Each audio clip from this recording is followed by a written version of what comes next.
de Rei Tirano, a ciborgue do projeto pacifista. É assim que se aclimata a história trágica que tanto conhecemos. Chegando perto do flashback de Kuma, galera, e com grandes influências de Saturno, o que coloca sim ele, no meu pensar, como o grande pináculo vilanesco do arco de Egghead. E nesse capítulo também tivemos dois grandes pontos. Um ponto que é uma cutucada sobre segredos da raça dos bucaneiros, e o outro é mais uma exemplificação de como os revolucionários não são o que você pensa. Uma certa frase do Dragon, frase coerente com o que foi mostrado até agora na obra, pode deixar algumas pessoas que meteram política em One Piece de maneira braba atrapalhados, desentendidos, encabulados. E você vai ver esses dois pontos aqui agora no canal.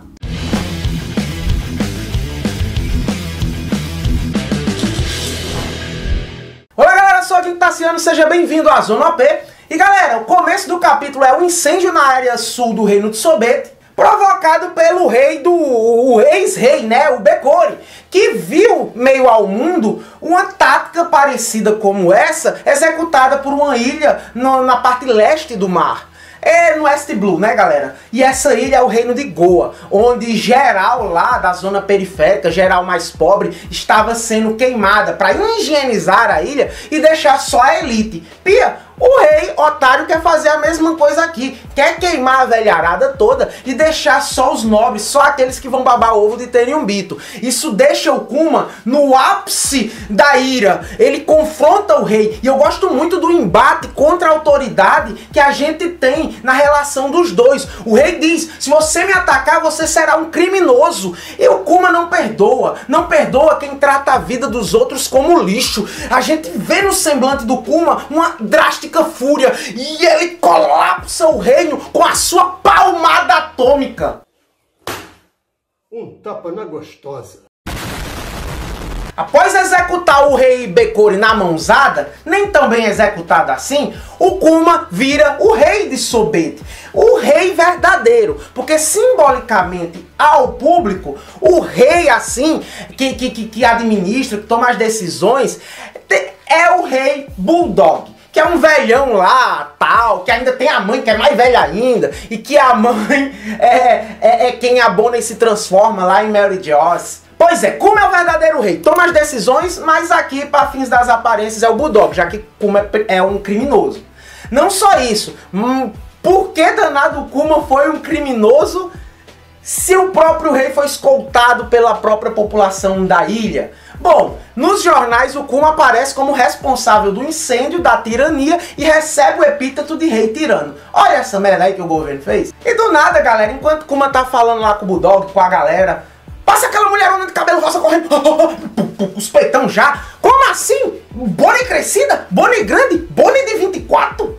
Que parada é essa? Passou do nada. Quando foi que ela comeu a fruta? Você não sabe, nem eu, mas comeu. Ela comeu a Toshitoshinomi, a fruta da idade, e está treinando e regulando a sua idade. Ela entrou nessa forma aí de mulher mais velha, correndo, gesticulando, mas ela também tenta entrar em outras formas, como a forma de velhinha. E quando ela entra na forma de velhinha, galera, ela fica igual essa parte de risada. Ela fica igual a mãe do rei Bulldog. Toda enrugadinha, a galera pega, oh menina, toda enrugadinha, velhinha, papapá. E o massa é que a Bonnie fica tão parecida que temos várias cenas dela sendo confundida com a rainha. Tem uma cena que o Kuma pega a Bonnie, Bonnie, eu juro, eu vou lhe proteger. E o rei Bulldog, essa é minha mãe, Kuma. O Kuma pega. Bom, uma vez o reino é meio que salvo entre aspas, porque uma frota do Bekori ainda tá vindo pra lá pra encher o saco, o Kuma vai aproveitar uma longa viagem pra procurar a cura da Bonnie, e também, já que ele é criminoso, ele não pode ficar ali, e livrando a ilha desse grande karma, ele vai confrontar o rei Bekori de novo. Ele aparece na frente daquela frota do rei e afunda todos os navios, porque o Kuma pode. Temos uma grande jornada do Kuma bem interessante, onde nos mostra, para quem pegou os easter eggs, que o Kuma está passando nas ilhas de cada Mugiwara. Cada ilha que ele mandou o Mugiwara, ele viajou e visitou no passado. E a gente vê essas ilhas, vê a ilha do Mihawk. E dentre esses leques de ilhas que ele mandou os Mugiwaras e que ele viaja agora, né, no passado, em busca de uma cura, temos ilhas bem significativas que justificam a busca do Kuma lá por uma cura para as escamas de Safira da Bonnie. Por exemplo, o reino Torino, que é onde o Chopper estuda mais medicina, que tem uma penca de índio obeso, a ilha dominada pelas aves, tal, é super avançada em medicina. E lá eles não tinham a cura ainda. Também tem o Iteria, que é a ilha que a Nami treinou, que a ciência lá também é muito avançada, principalmente no ramo da climatologia. E também ele passa na ilha de Karakuri, que é outra ilha do futuro, né? A Maljiboa, que é a ilha que o Frank invade o primeiro laboratório do Vegapunk, a ilha onde a ciência, por lógica, deveria ser avançada. Em nenhum desses ele encontra a cura, mas ele reencontra os seus amigos de guerrilha, o exército revolucionário. E entre eles está uma Belobete mais jovial, menos cara de macho, assim, menos cara rabugenta. E ela está linda. Porém, eu ainda acho a Belobete mais atraente, mais cativante, com a cara de poucas ideias. Dragon confirma que Ivan e Inazuma foram presos. E ele fala bem de boa, mano, foi preso. E não fez nada de novo, Dragon. Como é que você deixou isso acontecer? Meu problema não é Dragon arriscar tudo e invadir pra salvar os dois. E sim, não tentar interceptar, não tentar fazer nada. Será que o plano era realmente introduzi-los, infiltrá-los em Impel Down? Ou isso foi uma coisa oportuna que o Ivankov pensou uma vez que já tinha sido capturado? Belobete pede permissão ao Kuma para pegar o posto de comandante do leste, já que esse posto estava sendo destinado a Guine, e o Kuma aceita bem de boas. Falar nisso, e falar em bem de boas, o Dragon fala algo que não vai ser interpretado como bem de boas pela galera. Ele fala sobre Sabe Koala em um contexto em que diz: jovens espirituosos hoje estão se fortalecendo. Só que tem outra tradução, que foi a que vocês viram antes da oficial saída do Manga Plus, muito provavelmente, que ele diz: esses jovens revolucionários estão se fortalecendo. Só que aqui é a pegada. Dragon não diz isso. A palavra mais precisa, traduzida, provavelmente vocês vão ver na Manga Plus, a tradução é exata, o Dragon usa o termo mais correto como jovens patriotas estão se fortalecendo. Mas peraí, por que usar o termo patriota? Isso não é contra aquela imagem vendida dos revolucionários de esquerda, tal? Como assim? Como assim? Soa meio nacionalista isso aí? Galera, eu sempre falo, não tenta pregnar visões políticas em uma obra que só usa da mesma como referenciais imaginários. Porque afasta um pouco da analogia que fazem como o Dragon sendo uma manifestação de espectro de esquerda do nosso mundo, embora ele seja baseado no Che Guevara lá e tenha várias referências à revolta cubana, francesa.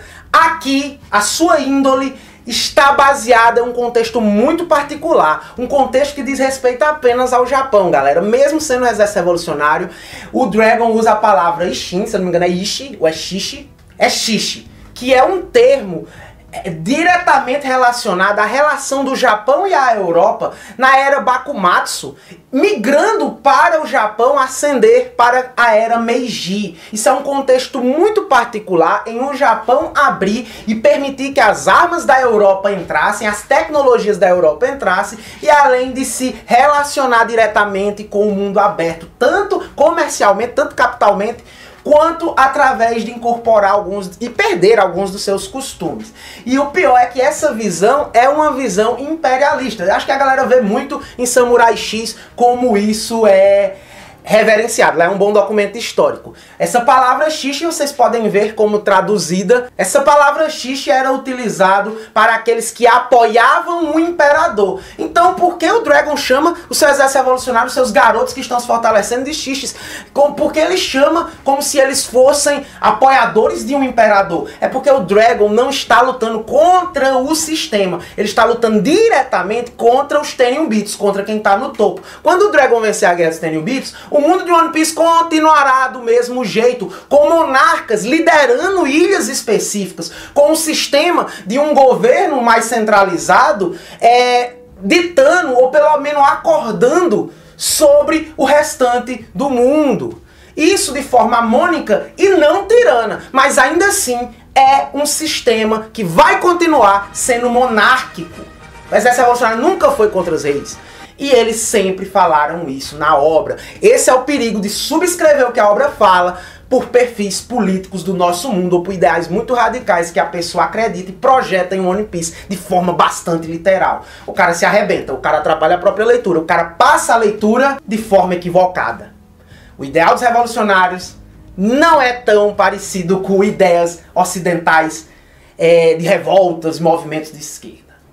Ele tá mais para uma relação particular do Japão no período Bakumatsu. Bom, o Dragon avisa ao Kuma que existe um doutor que é super gênio e ele pode ter a cura da Bonnie. Ele está há 500 anos no futuro, como eu falei no último review. Ele pode obter a cura, ele pode já saber qual é. E o Kuma vai arriscar. Se é o Dragon que disse, ele confia. O Kuma vai, pega a Bonnie, que está ficando bem forte, né? Mesmo molequinha, ela consegue nocautear os marmanjos, os homens.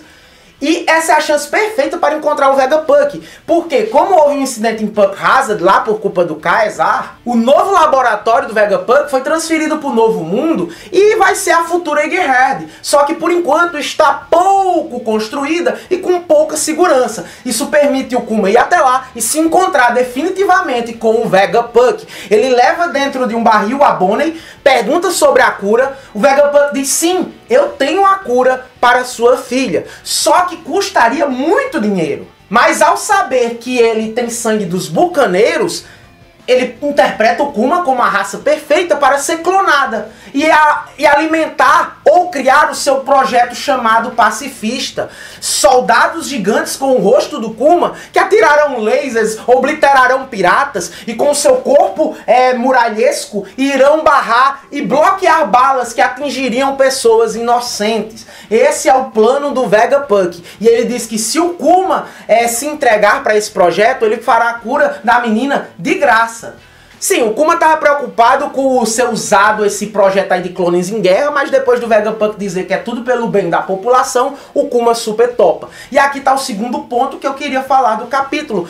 O Kuma pergunta o que exatamente é um bucaneiro e o Vegapunk diz que é complexo de falar ou dá a entender que há ausência de informações para que ele possa explicar. Então o Oda tinha já a oportunidade de, através do Vegapunk, explicar para você, leitor, o que é um bucaneiro, a raça do Kuma, qual o diferencial, mas ele não explicou. Por que ele não explicou? Porque essa raça de bucaneiro provavelmente virá à tona de maneira muito plot twist dentro da obra, de maneira muito surpreendente. Os segredos que a raça Bucaner escondem está sendo guardada para ser mostrada em outro contexto. Como diz respeito a linhagens de gigantes, talvez a gente possa finalmente descobrir o que são os Bucaners em Elbaf, no próximo arco. Bom, galera, o capítulo termina com o Kuma aceitando.